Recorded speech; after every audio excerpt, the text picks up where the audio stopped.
endurecieron sus rostros más que la piedra, no quisieron tornarse. Yo no puedo imaginarme que me azotaran, me inmovilizaran en un lugar y frente a mí abusaran de mi esposa, golpearan a mis hijas y torturaran a mi hijo y yo en mi impotencia no experimentara un cambio para siempre en mi vida. Ese tipo de cosas definitivamente marcan un antes y un después de cualquiera y espero que de algún modo todos estén de acuerdo conmigo.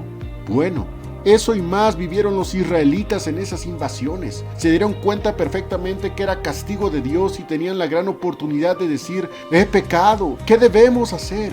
Dios les estaba hablando a sus vidas y vaya de qué manera. Es una situación para que cualquiera de nosotros volteara hacia arriba y de rodillas clamara por un cambio de vida. No obstante, como Caín, Israel fue un pueblo rebelde con rebeldía perpetua. Jeremías dice de ellos: azotástelos y no les dolió.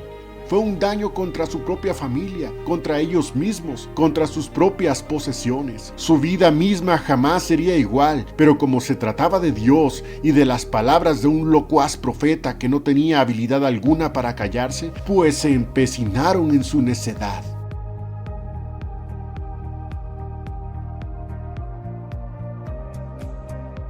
No vendrá mal. Negaron a Jehová y dijeron: Él no es, y no vendrá mal sobre nosotros, ni veremos cuchillo ni hambre. Jeremías capítulo 5, versículo 12. Tengo una anécdota personal que me da algo de vergüenza cada vez que la recuerdo, pero quiero ilustrar un punto con ella. Tenía yo como 15 años.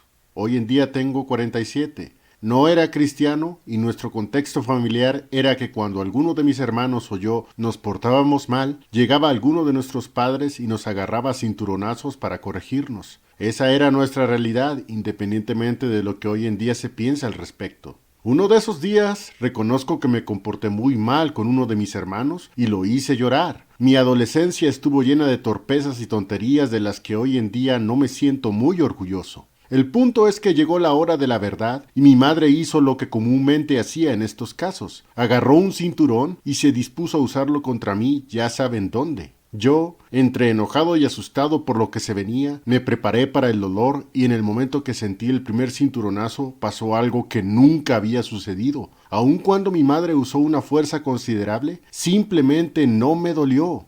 Me di cuenta que me estaba haciendo más grande y fuerte. Con la usual soberbia de un torpe adolescente, volteé a verla a los ojos y esbocé una malévola sonrisa, dando lo que en mi inmadura cabeza sonaba como un gran mensaje: ya no puedes conmigo, mamá. Al segundo recapacité, pero era ya demasiado tarde, y mi madre se fue de ese lugar sin decir una palabra, sintiéndose muy mal.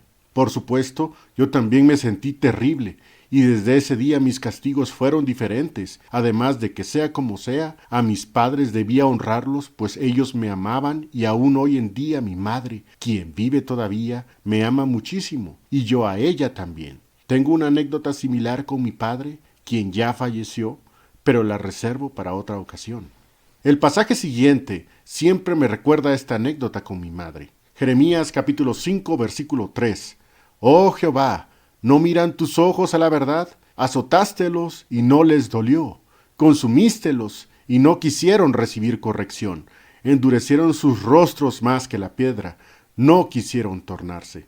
Al recordar cómo murió Josías, el rey reformador, sé que tuvo que venir una primera invasión de los egipcios. Según el segundo libro de Reyes capítulo 23, el faraón Necao invadió Jerusalén y mató a Josías en Megiddo.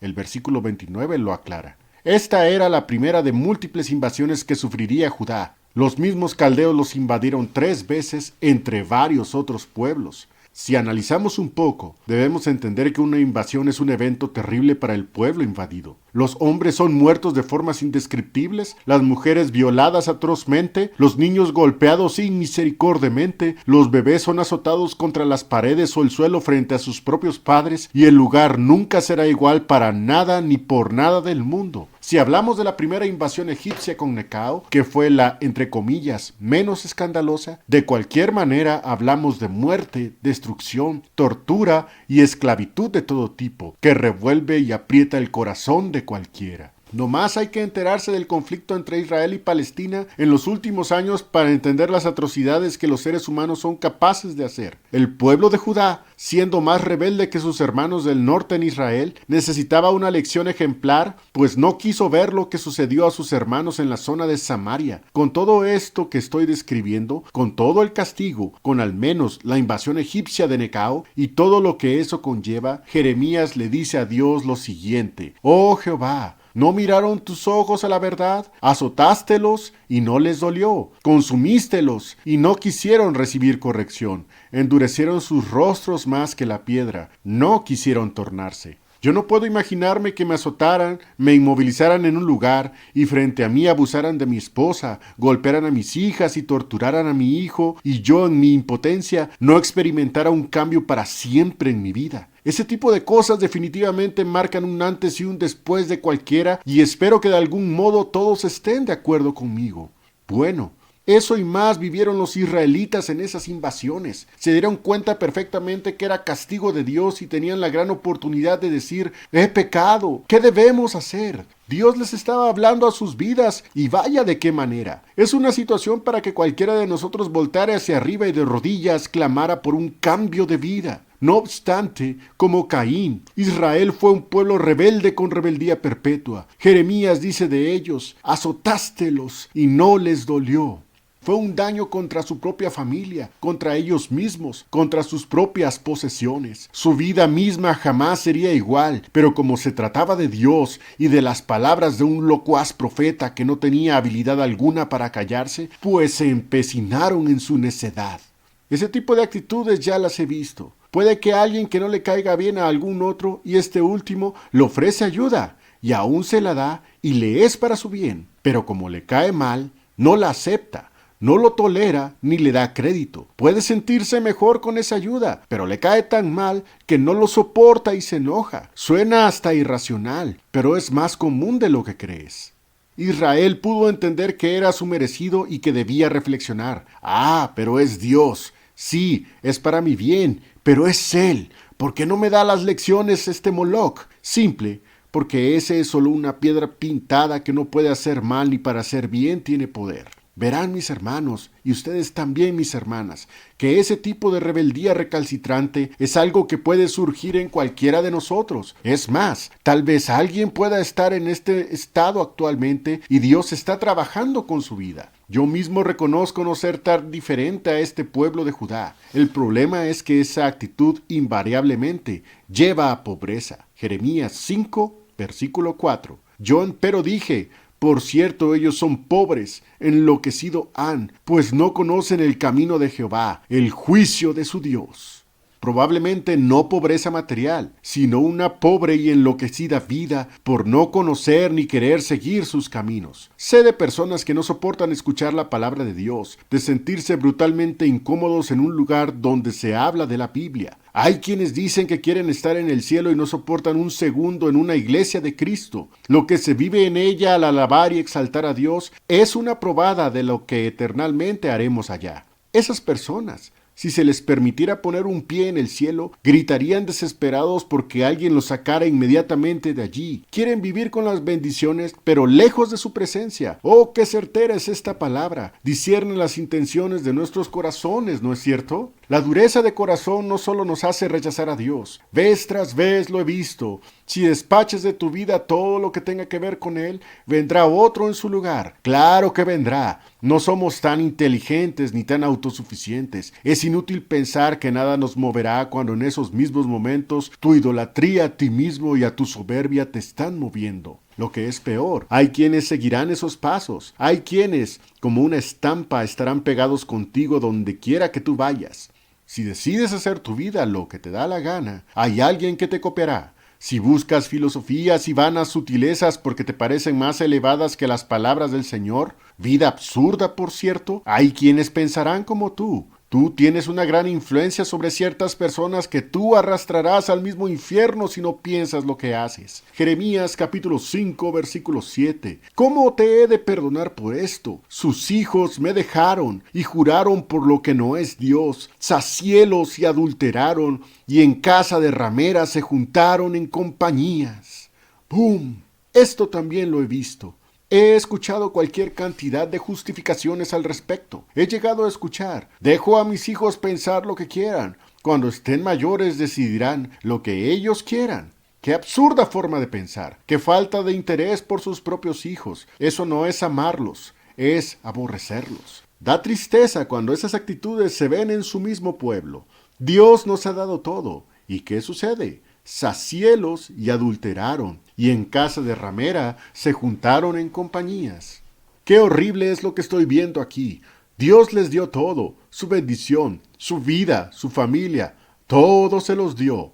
¿Y cuál fue la retribución? Una vida gastada y desgastada lejos de Él, una hipocresía casi infinita y una dureza de no querer estar cerca de Dios bajo ninguna circunstancia. Jeremías 5, versículos 8 y 9. Como caballos bien hartos fueron a la mañana, cada cual relinchaba a la mujer de su prójimo. ¿No había de hacer visitación sobre esto? Dijo Jehová, de una gente como esta. ¿No se había de vengar mi alma? Vivir así es estar en un estado donde ya nada importa. Se escucha lo que Dios tiene que decir y por supuesto que lo entendemos. Lo que menos somos es tontos. Lo que menos tenemos es falta de entendimiento. Más bien hacemos como que no escuchamos. Fingimos demencia y nos convencemos que no es tan malo. Es más, nos decimos: eso no es para nosotros. Será para alguien más que lo aproveche. Yo estoy bien. Jeremías 5, versículos 12 y 13. Negaron a Jehová y dijeron: Él no es, y no vendrá mal sobre nosotros, ni veremos cuchillo ni hambre.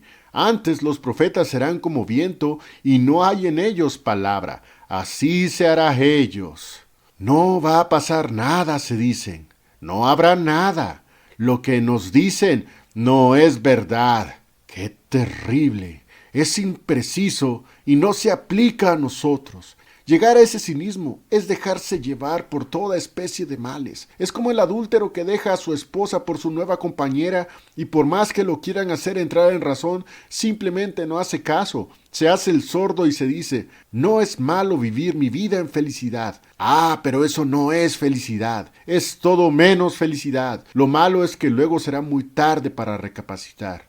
Muy tarde. ¿Alejarse de Dios es ser feliz? ¿Vivir fuera de su sombra es alegría? Vean lo que dice el versículo 14. Por tanto, así ha dicho Jehová, Dios de los ejércitos: porque hablasteis esta palabra, he aquí yo pongo en tu boca mis palabras por fuego, y a este pueblo por leños, y los consumirá. Eso es para ponerse a pensar, ¿no es cierto? Fuego que los consumirá por su rebeldía. Nada de lo que hagamos fuera de su voluntad traerá algo bueno. Puede que alguien se sienta contento y aún aliviado por preferir este mundo más que a Dios. Será como el hijo pródigo que se alegraba despilfarrando su hacienda con vino y rameras. En ese momento no había arrepentimiento ni ganas de regresar a la casa de su padre. Sin embargo, el martillo llegó pronto, tal como ustedes y yo sabemos de esa parábola. Lo que me sorprende es precisamente que en medio de invasiones y de avisos contundentes de próximos castigos, ellos decían: no va a pasar nada, pura palabrería. Sabemos perfectamente lo que sucedió y no fue precisamente palabrería.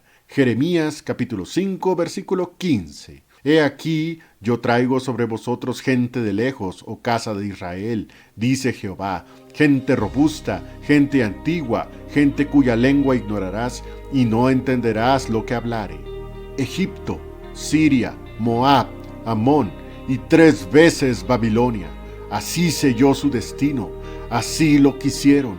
Pudieron haber escuchado y recapacitado. Pudo haber sido algo tan diferente. Para Israel todo esto tuvo que pasar para que cambiaran. No es necesario que este tipo de cosas pase con nosotros. Dios no ha dejado de hablarnos y sinceramente no deseo presenciar cuando eso suceda. Será terrible lo que dice la Biblia, que la gente tendrá comezón de oír esta bendita palabra y no habrá nadie quien la exponga. No, mis hermanos, no desechemos sus dichos. Hay tanto que aprender, hay tanto que debemos cambiar. Mucho hay que crecer todavía y mucho más que nosotros nos acerquemos a Dios. Los mejores pasos están junto a Él. Dios, ayuda a nuestras vidas. No deseamos vivir lejos de ti. No queremos ser arrogantes ni pensar que tus castigos no nos alcanzarán, ni queremos pensar siquiera en un día rechazarte. Gracias por seguir hablando a nuestras vidas.